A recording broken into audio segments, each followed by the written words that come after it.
काल न्यूज़ 18 पंजाब देख रहे सारे दर्शकों का स्वागत है। मैं हाँ विजयपाल बराड़। गल करते हाँ अज दी मीटिंग दी 11वें दौर की बैठक अज बिल्कुल बेनतीजा रही। सरकार दी कानून रद्द करन तो कोरी ना रही और सरकार ने क्या, केंद्रीय खेतीबाड़ी मंत्री नरेंद्र तोमर ने कहा कि असी इस तो वड्डा कोई प्रपोजल नहीं दे सकते। सो हुण वार्ता खत्म है ते हुण किसानां दे फैसले का इंतजार है। कल तक लई तोमर ने कहा असी किसानां नूं सोचण दा टाइम दिता है कि तुसी आपस च विचार के एक बारी फिर सरकार दे प्रपोजल ते गलबात करो और सानू जवाब दिओ। तोमर ने भी कहा कि कुछ लोग किसानां दे मोढे दी वरतों कर रहे ने। अंदोलन च पंजाब ते होर एक दो सूबियां दे किसान ने। उन्होंने कहा कि 4.5 घंटे की मीटिंग च सिर्फ अद्धा घंटा गल हुई। असी पहला किसानां ने कहा कि असी पहला ही प्रपोजल रद्द कर चुके हाँ। हुण 26 जनवरी की जोरदार तैयारी है और जोरदार तैयारी करांगे। किसानों ने कहा कि शांतमई परेड के नाल असी जित हासिल करांगे और अगली मीटिंग की कोई तरीक नहीं। जिवें खेतीबाड़ी मंत्री ने स्पष्ट कर दिता है कि हुण कोई वार्ता अगे नहीं होएगी। सो 11 दौर की मीटिंग तो बाद मीटिंगां दे दौर नूं, बैठकां दे दौर नूं खत्म कर दिता गया है। सरकार वालों स्पष्ट तौर पर खेतीबाड़ी मंत्री ने कहा कि हुण अगे कोई मीटिंग नहीं होएगी।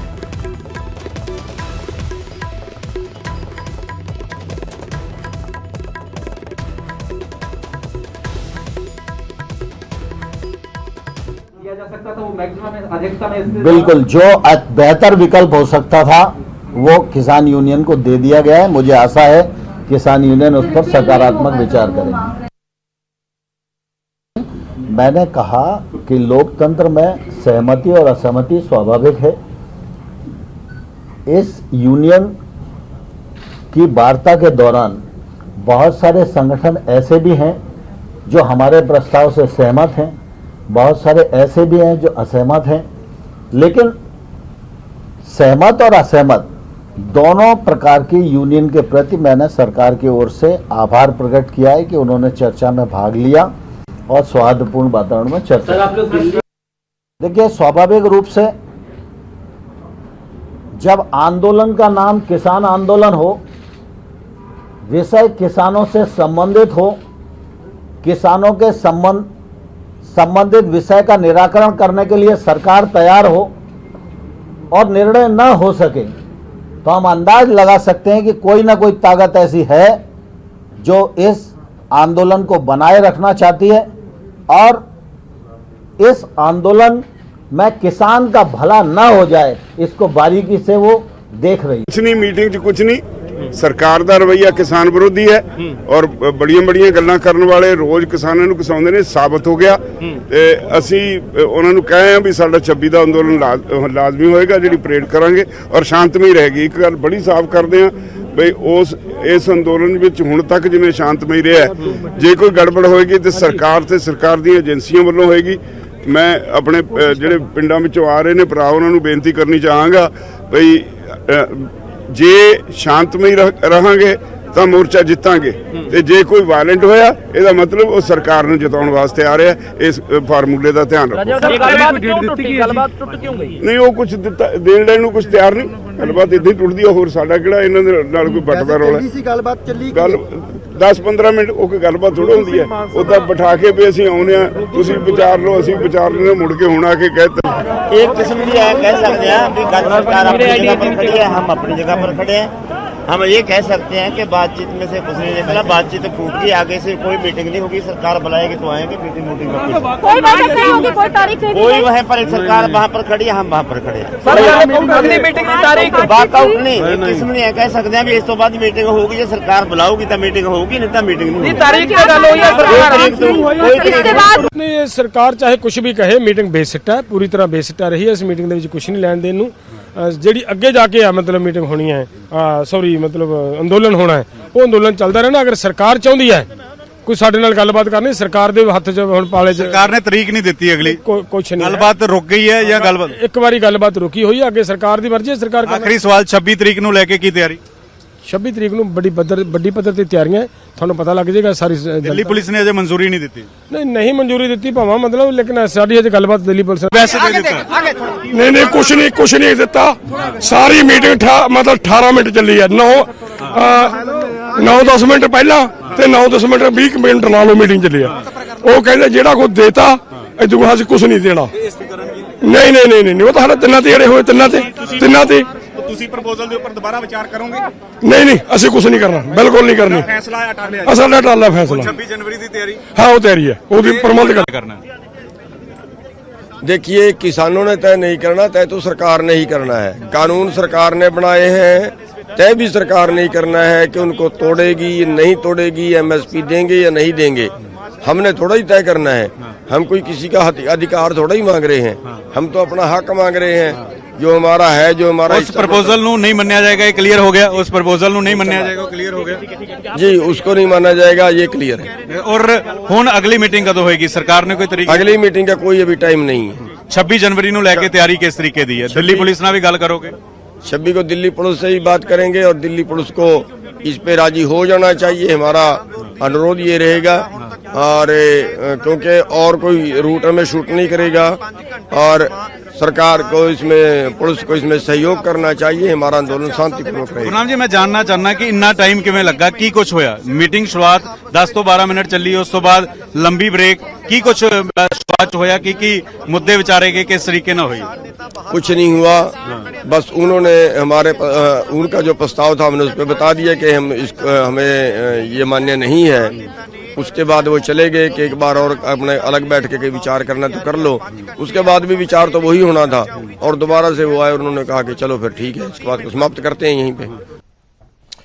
ਤੇ 11 ਦੌਰ ਦੀਆਂ ਮੀਟਿੰਗਾਂ ਹੋ ਚੁੱਕੀਆਂ ਨੇ ਔਰ 11 ਦੌਰ ਦੀਆਂ ਮੀਟਿੰਗਾਂ ਤੋਂ ਬਾਅਦ ਹੁਣ ਇੱਕ ਵਾਰ ਫਿਰ ਬ੍ਰੇਕ ਲੱਗ ਗਈ ਹੈ, ਖੜੋਤ ਆ ਗਈ ਹੈ, ਕਿਸੇ ਸਿੱਟੇ ਤੇ ਗੱਲਬਾਤ ਨਹੀਂ ਪਹੁੰਚ ਸਕੀ। ਕੁੱਲ ਮਿਲਾ ਕੇ ਹੁਣ ਤੱਕ ਦੀਆਂ ਸਾਰੀਆਂ ਹੀ ਬੈਠਕਾਂ ਬੇਨਤੀਜਾ ਰਹੀਆਂ ਨੇ। ਹਾਲਾਂਕਿ 10ਵੇਂ ਗੇੜ ਦੀ ਬੈਠਕ 'ਚ ਸਰਕਾਰ ਵੱਲੋਂ ਨਵਾਂ ਪ੍ਰਸਤਾਵ ਜੋ ਦਿੱਤਾ ਗਿਆ ਸੀ ਉਸ ਨੂੰ ਵੀ ਕਿਸਾਨਾਂ ਵੱਲੋਂ ਰੱਦ ਕਰ ਦਿੱਤਾ ਗਿਆ ਔਰ ਹੁਣ ਇੱਕ ਖੜੋਤ ਆ ਚੁੱਕੀ ਹੈ। 11 ਦੌਰ ਦੀਆਂ ਮੀਟਿੰਗਾਂ, ਤਰੀਕਾਂ ਅਸੀਂ ਦੱਸ ਰਹੇ ਹਾਂ ਨਾਲ। ਪਹਿਲੀ ਮੀਟਿੰਗ 14 ਅਕਤੂਬਰ, ਉਸ ਤੋਂ 1 ਮਹੀਨੇ ਬਾਅਦ ਦੂਜੀ ਮੀਟਿੰਗ 13 ਨਵੰਬਰ, ਫਿਰ ਤੀਜੀ ਮੀਟਿੰਗ ਤੀਜਾ ਰਾਊਂਡ 1 ਦਸੰਬਰ, ਚੌਥੀ ਮੀਟਿੰਗ 3 ਦਸੰਬਰ, ਪੰਜਵੀਂ ਮੀਟਿੰਗ 5 ਦਸੰਬਰ, ਫਿਰ ਇੱਕ ਖੜੋਤ ਆਈ 6ਵੀਂ ਮੀਟਿੰਗ 30 ਦਸੰਬਰ, ਫਿਰ 7ਵਾਂ ਰਾਊਂਡ ਹੋਇਆ 4 ਜਨਵਰੀ, 8ਵਾਂ ਰਾਊਂਡ 8 ਜਨਵਰੀ, ਫਿਰ 9ਵਾਂ ਰਾਊਂਡ ਹੋਇਆ 15 ਜਨਵਰੀ, 10ਵਾਂ ਰਾਊਂਡ 20 ਜਨਵਰੀ ਤੇ 11ਵਾਂ ਰਾਊਂਡ ਅੱਜ 22 ਜਨਵਰੀ।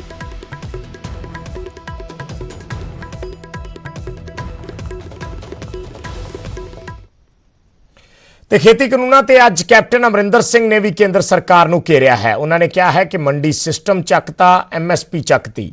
ਕੇਂਦਰ ਨੇ ਬਿਨਾਂ ਸੋਚੇ ਕਾਨੂੰਨ ਲਾਗੂ ਕੀਤੇ ਨੇ। ਕਿਸਾਨ ਮੁਸ਼ਕਿਲ ਹਾਲਾਤਾਂ 'ਚ ਬਾਰਡਰਾਂ ਤੇ ਬੈਠੇ ਨੇ। ਕੈਪਟਨ ਨੇ ਕਿਹਾ ਕਿ ਅੰਦੋਲਨ 'ਚ ਜਿਨ੍ਹਾਂ ਦੀ ਜਾਨ ਗਈ ਹੈ ਉਹਨਾਂ ਨੂੰ ਅਸੀਂ 5-5 ਲੱਖ ਰੁਪਏ ਮੁਆਵਜ਼ੇ ਵਜੋਂ ਦੇ ਰਹੇ ਹਾਂ ਔਰ ਉਹਨਾਂ ਦੇ ਇੱਕ ਪਰਿਵਾਰਕ ਮੈਂਬਰ ਨੂੰ ਸਰਕਾਰੀ ਨੌਕਰੀ ਦੇਵਾਂਗੇ। ਇਹ ਵੀ ਐਲਾਨ ਕੈਪਟਨ ਅਮਰਿੰਦਰ ਸਿੰਘ ਵੱਲੋਂ ਕੀਤਾ ਗਿਆ। ਉਹਨਾਂ ਕਿਹਾ ਕਿ ਬੀਜੇਪੀ ਵਾਲਿਆਂ ਨੂੰ ਪੁੱਛੋ ਕਿ ਇਸ ਵੇਲੇ ਲੋਕ ਰਾਜ ਕਿੱਥੇ ਹੈ। ਕਿ ਸਾਡੇ ਵੀਰ, ਸਾਡੇ ਭੈਣਾਂ, ਬੱਚੇ ਅੱਜ ਦਿੱਲੀ ਦੇ ਬਾਰਡਰ ਤੇ ਬੈਠੇ ਨੇ। ਸਭ ਉਸ ਵਾਸਤੇ ਬੈਠੇ ਨੇ ਕਿ ਜਿਹੜੀ ਇਹ ਸੈਂਟਰ ਦੀ ਸਰਕਾਰ ਹੈ, ਜਿਨ੍ਹਾਂ ਨੇ ਕਾਨੂੰਨ ਸਾਡੇ ਖੇਤੀ ਦੇ ਕੀਤੇ ਨੇ ਬਗੈਰ ਸਾਨੂੰ ਪੁੱਛੇ ਔਰ ਇਹ ਜਾਣਦੇ ਹੋਏ ਕਿ ਉਹਨਾਂ ਨੂੰ ਕੋਈ ਅਧਿਕਾਰ ਨਹੀਂ ਇਹ ਕਰਨ ਦਾ, ਕਿਉਂਕਿ ਜਿੱਥੇ ਤਾਈਂ ਖੇਤੀਬਾੜੀ ਦਾ ਸਾਡੇ ਕਨਸਟੀਟਿਊਸ਼ਨ ਦੇ ਵਿੱਚ ਹੈ, ਸੰਵਿਧਾਨ ਦੇ ਵਿੱਚ ਹੈ, ਉਹ ਸਟੇਟ ਦਾ ਸਬਜੈਕਟ ਹੈ, ਉਹਨਾਂ ਦਾ ਸੈਂਟਰ ਦਾ ਸਬਜੈਕਟ ਨਹੀਂ ਹੈ। ਸ਼ਡਿਊਲ 7 ਦਾ 2ਵਾਂ ਹਿੱਸਾ ਦੇ ਵਿੱਚ 2 ਹਿੱਸੇ ਨੇ। ਪਹਿਲਾ ਹਿੱਸਾ ਦੱਸਦਾ ਹੈ ਕਿ ਕਿਹੜੀਆਂ ਚੀਜ਼ਾਂ ਸੈਂਟਰ ਸੰਭਾਲਦੀ ਹੈ ਔਰ ਦੂਜਾ ਹਿੱਸਾ ਦੱਸਦਾ ਹੈ ਕਿ ਸਟੇਟਾਂ ਦੇ ਕੋਲ ਕੀ ਹੈ। ਔਰ ਐਗਰੀਕਲਚਰ, ਖੇਤੀਬਾੜੀ ਸਟੇਟਾਂ ਦਾ ਸਬਜੈਕਟ ਹੈ। ਬਗੈਰ ਸਾਨੂੰ ਪੁੱਛੇ, ਬਗੈਰ ਕਾਨੂੰਨ ਕੁਝ ਬਦਲੇ, ਫਟ ਜਾ ਕੇ ਨਵੇਂ ਕਾਨੂੰਨ ਚੱਕ ਕੇ ਉੱਥੇ ਮਾਰੇ ਔਰ ਹਾਲਾਤ ਇਹ ਬਣਾ ਦਿੱਤੇ। ਅੱਜ ਕਿਸਾਨੀ ਤੁਹਾਡੀ ਉੱਥੇ ਬੈਠੀ ਹੈ। ਕਿਉਂ? ਅੱਜ ਤੁਸੀਂ ਦੇਖਿਆ ਕਿੰਨੇ ਬਜ਼ੁਰਗ ਉੱਥੇ ਬੈਠੇ ਨੇ। ਉਹ ਬਜ਼ੁਰਗ ਆਪਣੇ ਵਾਸਤੇ ਨਹੀਂ ਬੈਠੇ, ਕਿਉਂਕਿ ਉਹਨਾਂ ਦੇ ਤਾਂ 5 ਸਾਲ ਹੈ, ਹੋਰ 4 ਸਾਲ ਨੇ ਜਾਂ 6 ਸਾਲ ਨੇ। ਉਹ ਬੈਠੇ ਨੇ ਤੁਹਾਡੇ ਵਾਸਤੇ, ਬੱਚਿਆਂ ਵਾਸਤੇ, ਨਵੀਂ ਪੀੜ੍ਹੀ ਵਾਸਤੇ ਬੈਠੇ ਨੇ ਕਿ ਜਿਹੜੇ ਇਹ ਕਾਨੂੰਨ ਅਗਰ ਇਹ ਲਾਗੂ ਹੋ ਜਾਣ ਕਿ ਸਾਡੇ ਅਗਲੀ ਪੀੜ੍ਹੀ ਦਾ ਕੀ ਬਣੂਗਾ। ਤੇ ਕੇਂਦਰ ਸਰਕਾਰ ਕਿਸਾਨ ਦੇ ਮਸਲੇ ਨੂੰ ਸੰਜੀਦਗੀ ਨਾਲ ਹੱਲ ਕਰਨ ਦੀ ਬਜਾਏ ਧੱਕੇ ਤੇ ਉਤਰ ਆਈ ਹੈ। ਇਹ ਬਿਆਨ ਅੱਜ ਸੁਖਬੀਰ ਸਿੰਘ ਬਾਦਲ ਵੱਲੋਂ ਦਿੱਤਾ ਗਿਆ। ਬਹੁਤ ਵੱਡਾ ਧੱਕਾ ਕਰਨਾ ਸ਼ੁਰੂ ਕਰ ਦਿੱਤਾ ਉਹਨਾਂ ਨੇ ਕਿਸਾਨੀ ਅੰਦੋਲਨ ਨੂੰ। ਸੋਚਦੇ ਆ ਕਿ ਧੱਕਾ ਕਰਕੇ ਝੂਠੇ ਕੇਸ ਬਣਾ ਕੇ ਕਿਸਾਨੀ ਅੰਦੋਲਨ ਨੂੰ ਕਮਜ਼ੋਰ ਕਰਨਗੇ, ਪਰ ਬੜੀ ਗਲਤ ਫਹਿਮੀ 'ਚ ਹੈ। ਪਹਿਲੇ ਇਹਨਾਂ ਨੇ NIA ਨੂੰ ਵਰਤਿਆ, ਜਿਹੜੇ ਵਰਕਰ ਜਾਂ ਲੀਡਰ ਉੱਥੇ ਹਿੱਸਾ ਲੈ ਰਹੇ ਸੀ ਉਹਨਾਂ ਤੇ ਝੂਠੇ NIA ਦੇ ਕੇਸ ਬਣਾਏ। ਤੇ ਉੱਥੇ 11ਵੇਂ ਦੌਰ ਦੀ ਮੀਟਿੰਗ ਬੇਸਿੱਟਾ ਰਹਿਣ ਤੋਂ ਬਾਅਦ ਵੱਖ-ਵੱਖ ਸਿਆਸੀ ਪ੍ਰਤੀਕਿਰਿਆਵਾਂ ਸਾਹਮਣੇ ਆ ਰਹੀਆਂ ਨੇ। ਮੀਟਿੰਗ ਔਰ ਚਿੱਠੀ ਦੇ ਸਰਕਾਰ ਦੇ ਵੱਲੋਂ ਪੂਰੀ ਨਾ ਕਰ ਦੇਣੀ ਕਿ ਅਸੀਂ ਪੈਂਡਿੰਗ ਸਸਪੈਂਡ ਕਰਾਂਗੇ 1.5 ਸਾਲ ਵਾਸਤੇ। ਸਰਕਾਰ ਦੀ ਮਨਸ਼ਾ ਸਾਫ਼ ਹੋ ਗਈ ਕਿ ਅਸੀਂ ਕਾਨੂੰਨ ਰੱਦ ਨਹੀਂ ਕਰਨੇ, 1.5 ਸਾਲ ਬਾਅਦ ਇਹ ਕਾਨੂੰਨ ਲਾਗੂ ਹੋਣਗੇ। ਸੋ ਕਿਸਾਨ ਲੀਡਰ ਜਿਹੜੇ ਐਜੀਟੇਸ਼ਨ ਦੀ ਸਾਰੀ ਅਗਵਾਈ ਕਰ ਰਹੇ ਆ, ਬੜੇ ਸੂਝਵਾਨ ਆ, ਸਿਆਣਪ ਨਾਲ ਹਰ ਫੈਸਲਾ ਬਰੀਕੀ ਨਾਲ ਸੋਚ ਕਰਕੇ ਲੈਂਦੇ ਆ। ਪਰ ਹੁਣ ਸਮਾਂ ਅਸੀਂ ਮਰ ਜਾਵਾਂਗੇ ਤਾਂ ਕੀ ਹੋਇਆ, ਖੇਤ ਤਾਂ ਜਿੰਦਾ ਰਹਿ ਜਾਏਗਾ। ਅੱਜ ਖੇਤ ਬਚਾਉਣ ਦੀ ਲੜਾਈ ਹੈ, ਦੇਖੋ ਕਿਤੇ ਅਧੂਰੀ ਨਾ ਰਹਿ ਜਾਵੇ। ਅੱਜ ਕੇਂਦਰ ਸਰਕਾਰ ਕੁਰਸੀ ਪੂਰੀ ਤਰ੍ਹਾਂ ਹਿੱਲ ਚੁੱਕੀ ਹੈ। ਅੱਜ ਜ਼ਰੂਰਤ ਤੇ ਕਿਸਾਨਾਂ ਵੱਲੋਂ 26 ਜਨਵਰੀ ਨੂੰ ਟਰੈਕਟਰ ਪਰੇਡ ਦਾ ਐਲਾਨ ਕੀਤਾ ਹੋਇਆ ਹੈ, ਜਿਸ ਨੂੰ ਲੈ ਕੇ ਸਰਕਾਰ ਦੇ ਮੱਥੇ ਤੇ ਵੀ ਚਿੰਤਾ ਦੀਆਂ ਲਕੀਰਾਂ ਸਾਫ਼ ਝਲਕਦੀਆਂ ਨੇ, ਜਿਸ ਦੇ ਮੱਦੇਨਜ਼ਰ ਟਿਕਰੀ ਬਾਰਡਰ ਤੇ ਪੁਲਿਸ ਨੇ ਸੁਰੱਖਿਆ ਵਧਾ ਦਿੱਤੀ ਹੈ।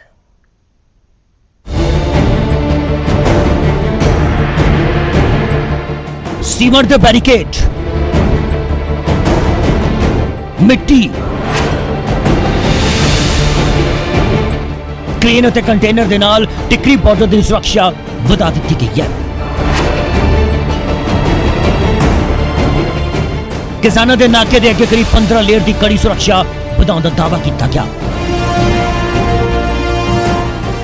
ਇਹ ਤਿਆਰੀਆਂ ਕੀਤੀਆਂ ਜਾ ਰਹੀਆਂ ਨੇ 26 ਜਨਵਰੀ ਨੂੰ ਲੈ ਕੇ। 26 जनवरी जिस दिन भारतीय सेना राजपथ से अपना शक्ति प्रदर्शन करती है, जिस दिन पूरी दुनिया की नजर राजपथ ते होती है, इस दिन किसान अपनी परेड कड्ढण दे लई जिद ते अड़े हुए ने। सरकार का कहना है किसान नेतावां दे मुताबिक वो दिल्ली के आउटर रिंग रोड से परेड कड्ढना चाहते हैं।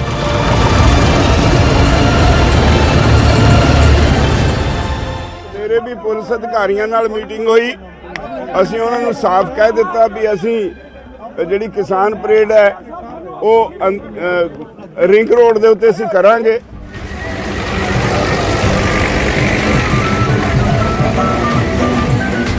किसान परेड ਨੂੰ ਲੈ ਕੇ ਪਿੰਡਾਂ ਤੋਂ ਟਰੈਕਟਰ ਅਤੇ JCB ਮਸ਼ੀਨਾਂ ਆਣੀਆਂ ਸ਼ੁਰੂ ਹੋ ਚੁੱਕੀਆਂ ਹੈ।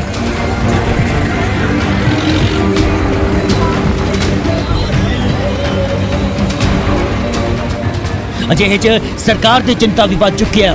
ਕਿਸਾਨਾਂ ਨੂੰ ਮਨਾਉਣ ਦੀ ਲਗਾਤਾਰ ਕੋਸ਼ਿਸ਼ਾਂ ਕੀਤੀਆਂ ਜਾ ਰਹੀਆਂ ਨੇ ਕਿ ਜੇਕਰ ਉਹਨਾਂ ਨੇ ਪਰੇਡ ਕੱਢਣੀ ਹੈ ਤਾਂ ਦਿੱਲੀ ਦੇ ਬਾਹਰ ਹੀ ਕੱਢਣ, ਪਰ ਕਿਸਾਨ ਮੰਨਣ ਨੂੰ ਤਿਆਰ ਨਹੀਂ।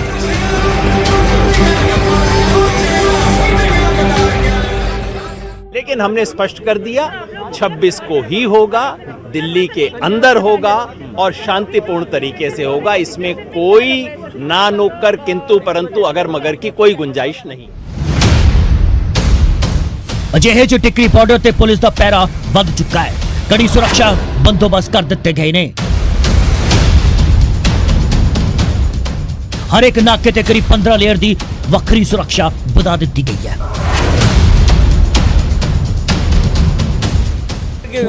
दिल्ली पुलिस बताएगी अभी रोड शो हम अपना भारत की तरफ जाएंगे, बाहर की तरफ से दिल्ली में घूम के वापस आएंगे। काफी सारी बैरिकेडिंग कर रखी है, कोई बात नहीं है, दिल्ली पुलिस हमको टपने के लिए इजाजत देगी।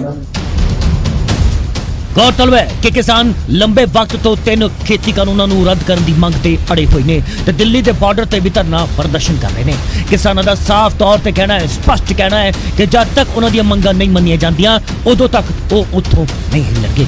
ਹਾਲਾਂਕਿ ਸਰਕਾਰ ਦੇ ਨਾਲ ਕਿਸਾਨਾਂ ਦੀ ਬੈਠਕ ਦਾ ਸਿਲਸਿਲਾ ਲਗਾਤਾਰ ਜਾਰੀ ਹੈ, ਪਰ ਅਜੇ ਤੱਕ ਕਿਸਾਨ ਸੰਗਠਨਾਂ ਤੇ ਸਰਕਾਰ ਦੇ ਵਿੱਚ ਕਈ ਦੌਰ ਦੀ ਬਾਤਚੀਤ ਤੋਂ ਬਾਅਦ ਵੀ ਮਸਲਾ ਹੱਲ ਨਹੀਂ ਹੋ ਸਕਿਆ। प्रदीप तनकर, न्यूज़ 18।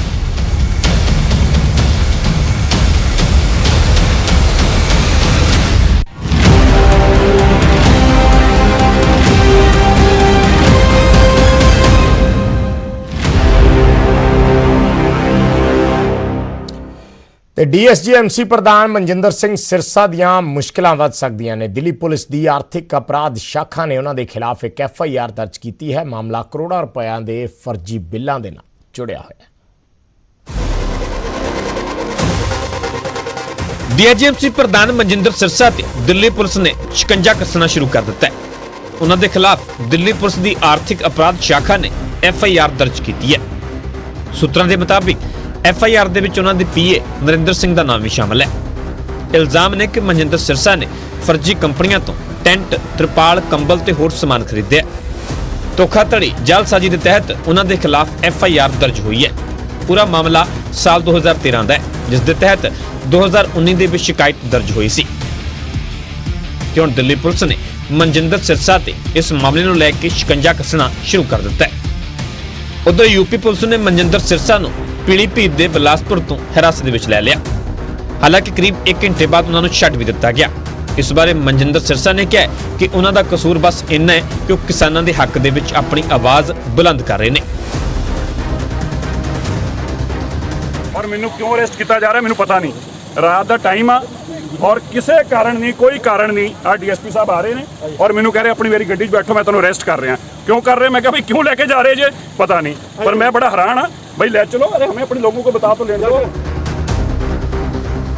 ਤਿੰਨੇ ਖੇਤੀ ਕਾਨੂੰਨਾਂ ਦੇ ਖਿਲਾਫ ਡੀਆਈਜੀਐਮਸੀ ਪ੍ਰਧਾਨ ਮਨਜਿੰਦਰ ਸਿਰਸਾ ਖੁੱਲ੍ਹ ਕੇ ਕਿਸਾਨਾਂ ਦਾ ਸਾਥ ਦੇ ਰਹੇ ਨੇ ਤੇ ਕੇਂਦਰ ਦੀ ਭਾਜਪਾ ਸਰਕਾਰ ਨੂੰ ਨਿਸ਼ਾਨੇ ਤੇ ਲੈ ਰਹੇ ਨੇ। ਪਰ ਇੱਕ ਪੁਰਾਣੇ ਮਾਮਲੇ ਦੇ ਵਿੱਚ ਉਹਨਾਂ ਤੇ ਕਾਨੂੰਨ ਦਾ ਸ਼ਿਕੰਜਾ ਕੱਸਣ ਦੇ ਨਾਲ ਆਉਣ ਵਾਲੇ ਦਿਨ ਉਹਨਾਂ ਵਾਸਤੇ ਚੁਣੌਤੀਪੂਰਨ ਹੋ ਸਕਦੇ ਨੇ। Bureau report, news 18 Punjab. एक छोटा सा कमर्शियल ब्रेक, जल्द वापस आएंगे।